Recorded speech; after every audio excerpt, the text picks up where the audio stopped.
by the time I post this, I will be 6 months sober. It's the longest I've been sober since I was probably about 15. Sorry, Mum. And when I made the decision to do 6 months sober I decided at the end of last year, started on the 1st of January, it then occurred to me that this would be the longest I had been not drinking since a relatively young age. And it made me think back all the times in my late teens, early 20s that I would use alcohol to de-stress, use alcohol when I was sad, alcohol when I was happy, on a first date or a little bit nervous if I was going to meet new people, have a drink after work and ease into a conversation. A lot of that confidence that I had then wasn't real confidence, it was alcohol. And when I thought, okay, I'm going to do 6 months sober, I did it because I want to become more fertile. I'm freezing my eggs next year. It's one thing I'm doing on a laundry list full of different things that I'm doing to increase my fertility. As I've gone through this process, as each month has gone along, it has become more and more obvious to me how often people use alcohol in all different areas of their lives. It's the first thing. You're feeling sad? We'll go out for a drink.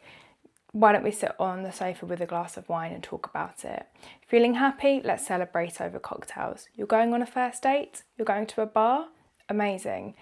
It's your birthday, let's go to a bottomless brunch. It's not your birthday, it's Sunday night. Let's have a drink in the back garden. It's a glorious summer day in the UK. Let's go have a drink. And I, for the first time, have had to navigate all of those social expectations, those social norms around not drinking. And that's been at times challenging. I think I've done okay. I've tried to still fully participate. I've still gone out with my friends. I went to a hen weekend recently, 4 days, 18 people and me sober. I would never have made the decision to not go because I was not drinking, but I had to completely shift what I thought the weekend would be and manage other people's expectations around what I would be doing that weekend. And that has probably been the biggest challenge. I knew at the end of last year that I wouldn't be drinking for the first 6 months of this year. And I'd probably really been thinking about giving up alcohol as far back as the beginning of last year. But it took me a year to figure out how. And as ridiculous as that sounds, you just don't drink. That's the easy bit for me.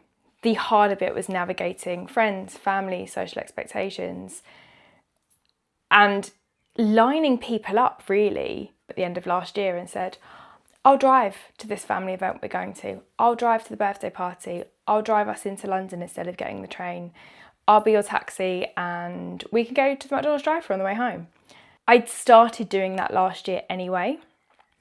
And overall people were grateful for the lift home and not having to get on the tube. So that worked quite well. And it's really easy if you're the designated driver, people won't even try and give you a drink. They're just grateful for the lift home. If I didn't do that and offer to be a driver, and I said on the day of an event, team, I'm not drinking today, the pushback that I would have got and have done previously, I knew that I could not deal with that for 6 months. One night here and there, it's fine, I can take it. But to go 6 months and constantly say, oh no, I'm not drinking tonight. Oh no, I'm not drinking tonight. I knew that I couldn't do. So I needed some sort of plan, some sort of framework to get me through. What worked really well was saying to people at the beginning of the year, I'm doing 6 months sober. I will not be drinking for the next 6 months. Here are all the activities and the planned events that we have in the social calendar for the next 6 months. I am not drinking at these events. And I made it crystal clear at the beginning of the year By the way, there's a birthday, there's a hen party, there's a couple of concerts we're going to. I will not be drinking. If I can, I'll drive us, but I will not be drinking alcohol. And most people said, oh yeah, that sounds great. You know, good for you for doing it for your health, and good luck with the fertility. Great. And then the events rolled around. And they said, oh, are you still not drinking? Oh, I couldn't possibly do that. Oh my God, you're here sober. Wow. Yes, wow. I agree with the wow. This is hard. And I wouldn't necessarily have done this myself either. My reason and my why is so much bigger than my nervousness for going to an event without having a drink. That worked really well. Month 1 was January. Loads of people I know do dry January. It was easy. Nobody wanted to go out for a drink. Nobody was bugging me to go out and have fun. I was quite happy at home. I was quite happy recovering from a really manic Christmas and New Year. And I also knew that I was doubling down on loads of other aspects of my life, and not drinking and not being tired, not having poor quality sleep was absolutely the number one game changer for me in January. I would say I would not have been able to launch this podcast the way that I have. I would not have been able to have done the amount of research I have into fertility, learn as much as I have in the past 6 months if I had been drinking. Month 1, fairly easy. From a pressure point of view, the thing that I found most challenging was I had never thought about alcohol so much as I had in January of this year. And that really surprised me, because I've never felt like I've had an issue with alcohol. I've never felt like I've had a need for alcohol. I can take it or leave it. I can have 1 or 2 and be done and not feel the need to drink and drink and drink. But I think it was because it was the first time really that I thought, right, I'm not drinking. I'm making a conscious decision not to drink alcohol, that it felt every single place I turned to, alcohol was in front of me. And I didn't go out much in January. So that eased off into February, and March was fairly okay as well from that point of view. I think once I got past that first month, I stopped seeing it everywhere around me. February, March were fairly chilled out. My birthday's in March, and traditionally with the girls, I would go to a bottomless brunch, or we'd go for a nice dinner and have some drinks. This year I said to them, I'm not doing that. I will happily celebrate your birthday with you at an event that's based around alcohol, and I will be sober. But for my birthday, I would like to do something that does not involve alcohol. And they all politely smiled at me and said, okay, we love you, we support you, we'll do whatever you want to do. But secretly inside we're thinking, but can we really go to the brunch that we sent you, because we really like this brunch and it looks fun. We went to the spa instead for the day and had an incredible day, full of laughter, full of fun, relaxation. And we all left and said, do you know what, that was really needed. That was needed by everybody, not just me. And had I not given up alcohol and been celebrating my birthday during that period of time, we would never have made the decision to go to the spa instead of going out for drinks. That, for me, was a turning point when I realised that actually it's been quite easy, January, February, March. As much as I was able to really just not go out for a couple of months and use all of my free time on learning what I needed to do and how I needed to implement increasing my fertility, making myself healthier, signing up to a new gym, getting into a new routine. All of those things I did in the first 3 months of the year. And I realised that as much as I actually found a lot of joy in doing them and the process of learning, I also needed to make sure that I had some level of balance in my life. I still want to see my friends, I still want to see my family.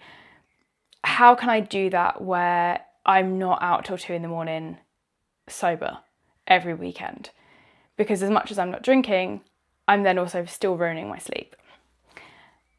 The first suggestion off anybody's lips when we talk about to socialise together is around alcohol. And I made it my mission in April to find activities that my friends would also enjoy doing that were not alcohol related, or you could easily enjoy just as much without having a drink.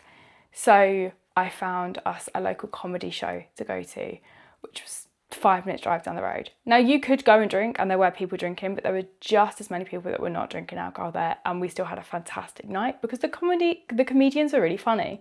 You don't necessarily need alcohol if you have a good comedian.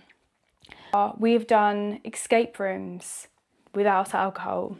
We've gone to London for the day without having alcohol. We've gone to the park, gone for walks, discovered the local area that I've lived in for almost 2 years and barely know anything about. There are so many different options that are not alcohol based. When you take alcohol out of the equation, they become so much more apparent. Whereas when alcohol is there, people don't look past that. For me, being able to open up the opportunities and open up my experiences without having alcohol there clouding the choices that I would make has been really incredible. Not only that, but I am significantly healthier than I was 6 months ago. I am regularly in the gym, I'm eating really well, I'm sleeping really well. I'm very strict on my sleep, but the quality of my sleep is there as well. I track all of my data, probably a little bit too much for some people, but I find it fascinating and I can see the difference. I know when I've had a good night's sleep. I know that I wake up well rested. I'm happily getting up at 5:30 in the morning to go to the gym. If I was drinking, even if it was a glass of wine with dinner the night before, I myself would not do that. Other people might be able to. I would not. I would not have a good night's sleep. I would be dehydrated. I'd be groggy in the morning. And the last thing I'd do is lift a heavy weight in the gym. I've done it for 6 months now, and I don't feel really the need or the desire to drink. I'm not thinking, oh my gosh, this ends in a couple of weeks' time and all I want to do is have a drink. I think, oh, that's maybe would be a nice thing to be able to sit down and have a cocktail with my friends, but actually I will just have a mocktail and be more than happy to sit around and chat and enjoy the atmosphere without having the alcohol. The hardest weekend I did was the hen. I would say in the last 6-ish months, almost 6 months. That was a struggle because it was 4 days of intensiveness and 4 long days, lots of travel, lots of walking, lots of dancing, out till 2 in the morning, which I don't do anyway anymore. Even before I stopped drinking, I stopped going out clubbing before COVID. So that is out of sync for me anyway. But everyone else was absolutely fine because they've been drinking alcohol since midday. I don't even drink coffee most days. I don't really have a lot of caffeine. I don't like the taste of coffee. It doesn't really agree with me. I don't like energy drinks. I don't like how buzzy I feel with the caffeine. So I'm yet to find an alternative that really, really works for me on a night out. That is probably the number one reason I struggled so much on the hen. Wasn't the lack of alcohol, it was the lack of sleep and being out way past my bedtime and being exhausted. That was hard, but it was worth it. It was worth every single bit of sleep that I am never getting back to see the bride having the time of her life surrounded by everybody that she loves.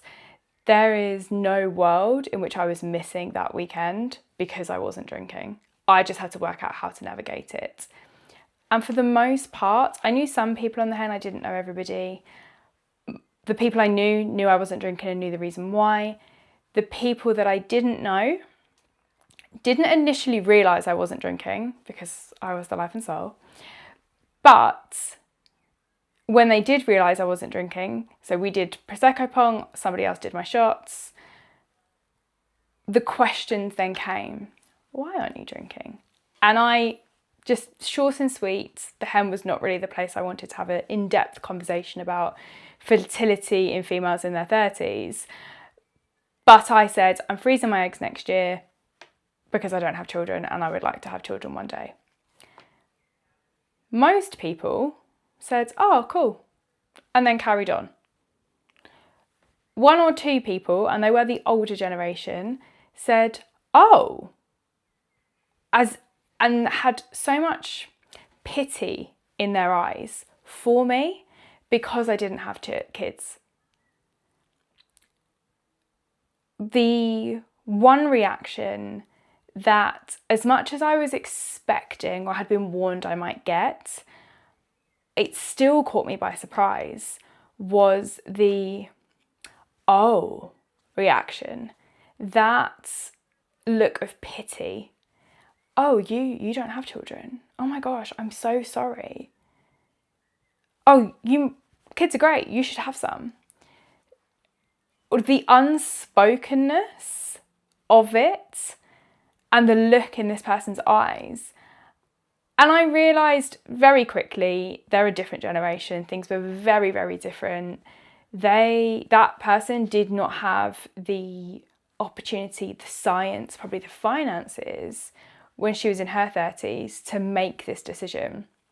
It didn't exist back then.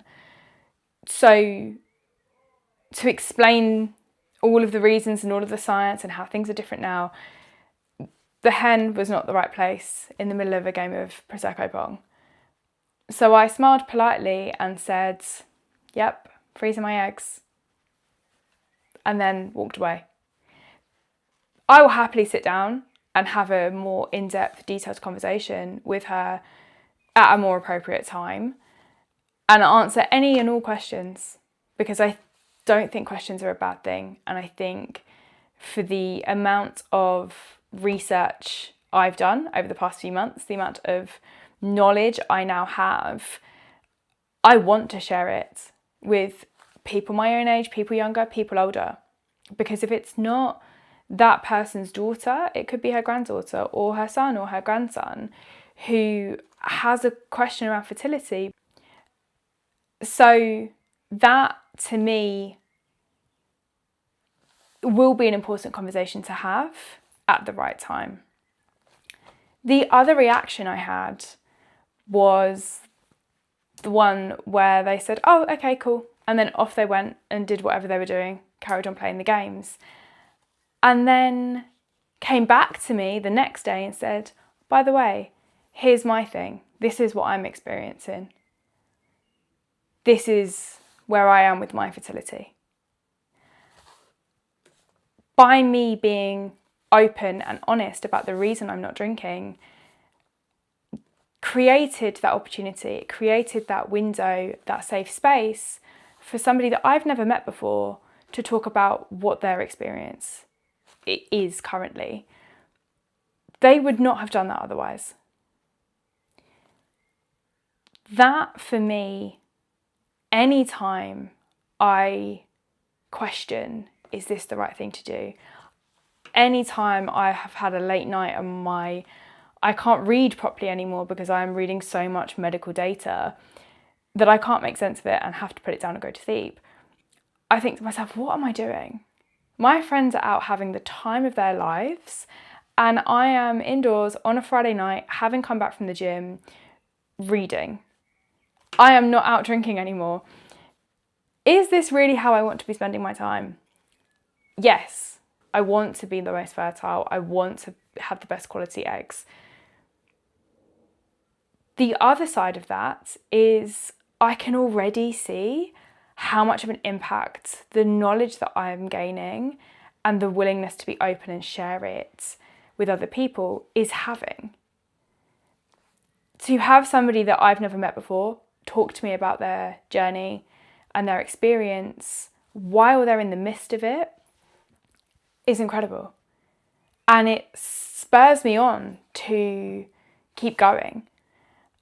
It's the reason why the podcast has launched, and I didn't have an idea for 5 minutes and then put it on the back burner and never do anything about it. That means just as much to me as it does knowing that I am doing everything I can to increase my fertility. I did not think giving up alcohol for 6 months would lead me to have had the experiences I've had over the last almost 6 months. I did not think that I would have done some of the things I've done. I did not think that I would actually take the steps needed and do the things I needed to do to launch a podcast. I've been telling my friends for about a year, I'm going to launch a podcast. I really want to launch a podcast. I think this is a great idea. And they went, okay, that sounds fun. We love you and we support you. And then I said, I'm giving up alcohol for 6 months. And they said, okay, that doesn't sound fun, but we love you and we support you. I've said many other things to them as well. And they've said, we love you and we support you. Did they really believe that I was going to do this? Probably not. Do they still love me and support me anyway, knowing it's launched or is launching? Yes, they do. Can I draw a direct line between not drinking and becoming healthier? Yes. Can I draw a direct line between not drinking and improving my sleep quality, enriching conversations that I've had with complete strangers? Yes. And I can draw a direct line between not drinking and being able to launch this within 6 months.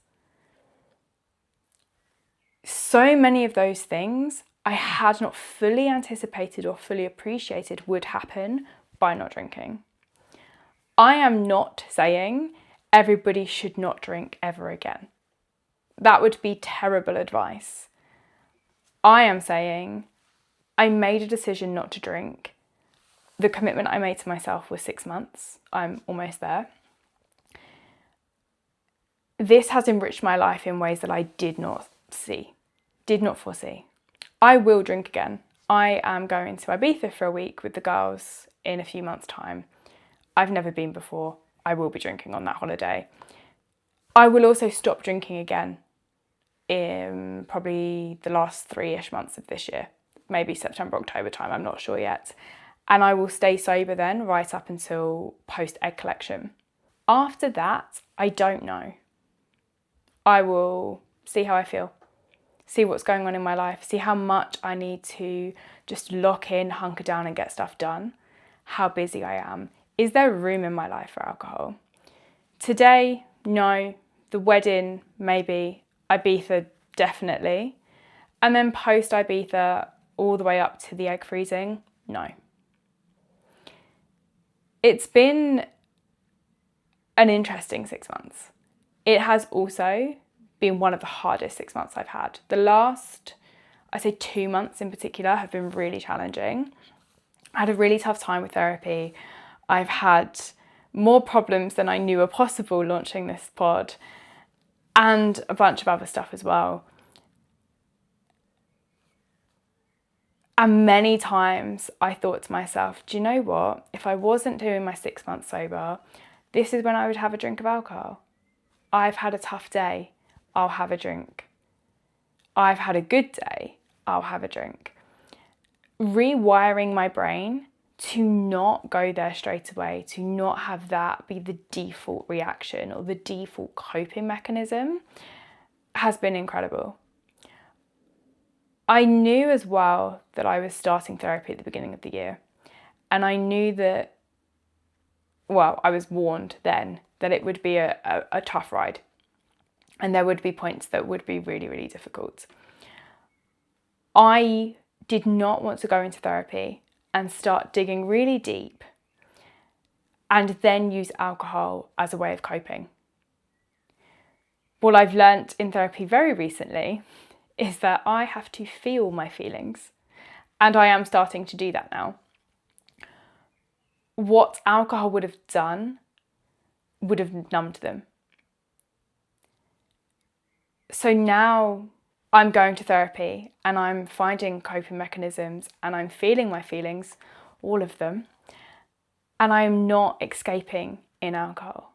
I am meditating, I am going on walks, I am touching the grass, I am watching the sunset, I am doing breath work, I am going to the gym, I am talking to my friends and my therapist.